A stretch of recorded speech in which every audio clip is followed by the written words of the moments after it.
Muito bem, pessoal, dando continuidade aos nossos estudos referentes aos vegetais, vimos raiz na aula anterior. Nessa a gente vai ver agora caule. O que é o caule de um vegetal? Origina-se de uma gêmula, estrutura que a gente vai vendo aos poucos, com funções de sustentar folhas e órgãos de reprodução, promover interligações entre raiz e folhas, tá? E por meio dos vasos condutores, por onde circulam em ambos os sentidos, vai estar transportando seiva elaborada e seiva bruta. Ok? Em algumas espécies, vai funcionar também como armazenador ou, muitas das vezes, como fotossintético, também tecido fotossintético.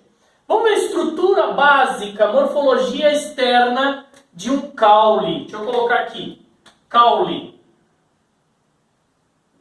É bem simples, não tem muita coisa aí num caule exatamente. Ele é formado por nós, entrenós e gemas. Vamos ver o que são essas coisas.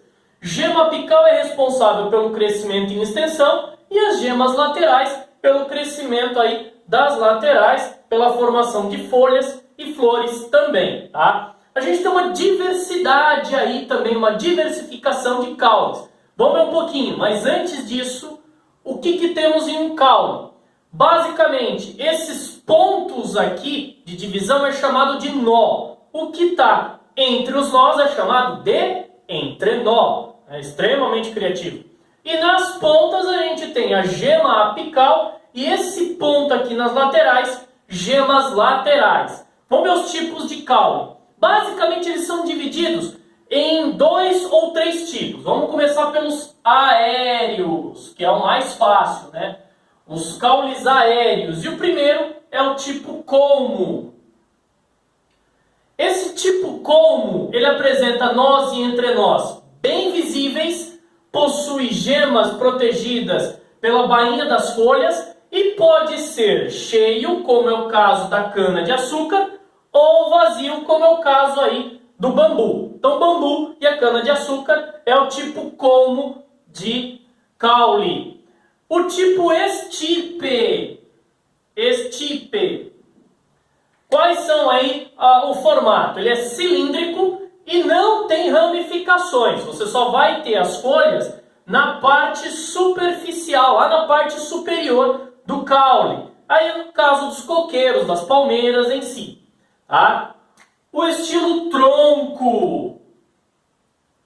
O caule tipo tronco, ele é resistente e lenhoso. Apresenta ramificações características de plantas arbóreas. Exemplo, ipê, abacateiro, sequoias, eucaliptos. Então ele é grande, grosso e bem resistente. Tá? O outro aéreo também é o estilo haste, é o tipo haste. Tá? Ele é fino e geralmente verde, fotossintético, realiza fotossíntese, extremamente flexível também. Tá?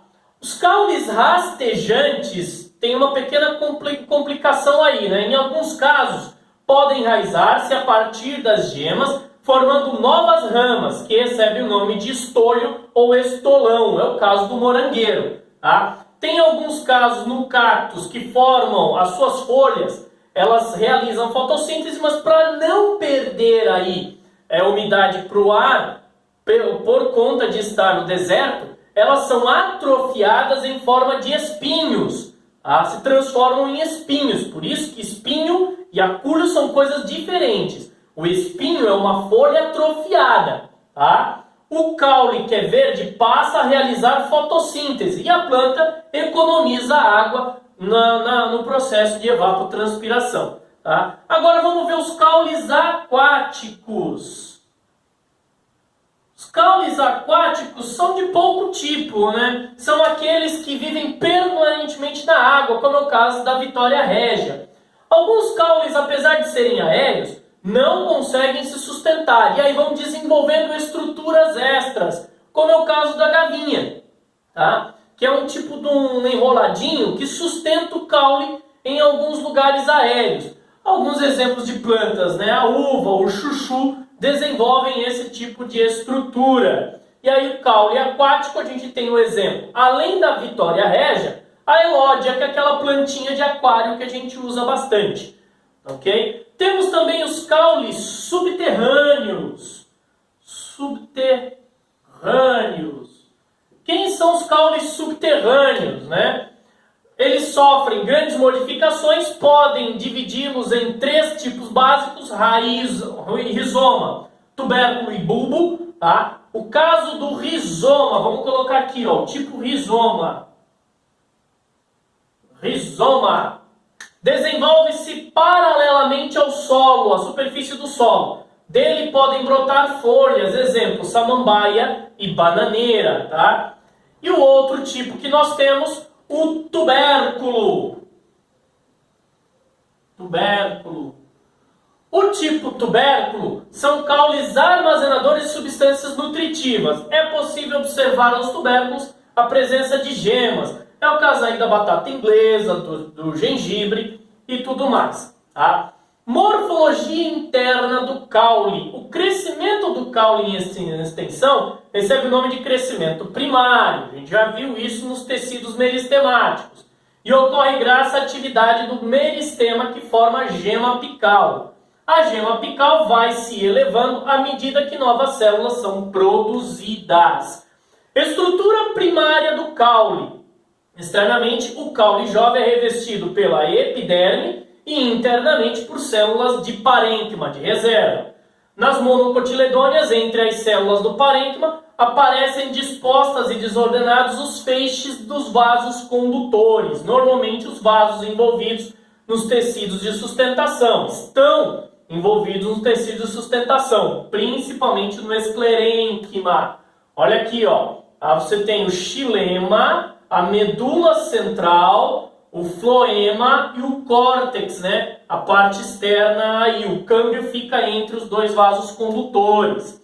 Já na estrutura secundária do caule das dicotiledôneas, surge entre o xilema e o floema um câmbio intrafascicular. Esse câmbio intrafascicular, ele dá mais sustentação à planta e faz com que ela cresça aí em espessura. Beleza, pessoal? Mais uma aulinha pra gente aí, até a próxima.